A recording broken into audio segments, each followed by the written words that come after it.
Hey guys, welcome back to our talk this week on ways to declutter our minds. Today I'm going to take a few moments to talk about one of the best ways to declutter our minds, and that is the act of forgiveness. So for me, this is one of my greatest downfalls because I am stubborn, and being a stubborn person can be actually very beneficial because it basically means that that person is righteously committed to their beliefs and thoughts. But the downside is that it can also be difficult in times when that person has been wronged and needs to forgive. Forgiveness is tricky because there's such a wide range of circumstances to which someone needs to forgive. Sometimes it's easy little wrongs, maybe your friend didn't sit next to you in church, even when she said she would. Maybe your child didn't start the load of laundry like they were supposed to. Maybe you found out that you were the topic of the latest gossip column in your friends' or family's gatherings, and that's hurtful. If you didn't catch my Morning Manna on gossip yesterday, please give that a listen.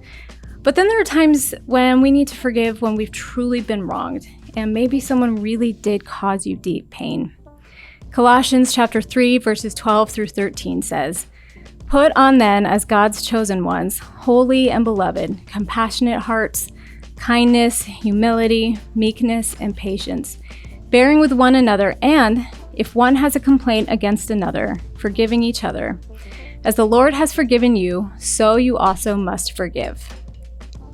The last portion of verse 13 is such a well-known passage. Forgive others as the Lord has forgiven you.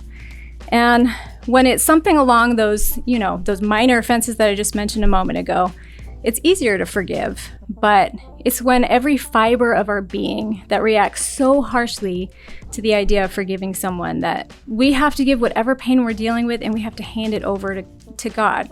And then we have to forgive the offender. That's when it's hard, but we were born sinners. We have wronged God over and over and over again. The Bible doesn't command us to forgive just when it's easy. It commands us to forgive as He forgives. And He's on a constant cycle of forgiveness with us. I want to remind you today that Jesus knows your pain. Whatever it is that you're going through, He knows that hurt because He's walked it. He knows what it's like to be betrayed, to be mocked, abused. He knows it all. Holding on to past hurts is like giving the keys of our pain to the person who hurt us. It's giving them access to hurt us over and over again. And I want to be clear, forgiveness is not saying, what you've done to me is okay. If you are in a dangerous spot, you need to get out of that.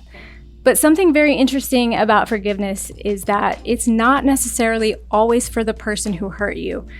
Maybe they've long passed on by now, or they're no longer in your lives. But sometimes it is for the other person, but the act of forgiving someone is always for you.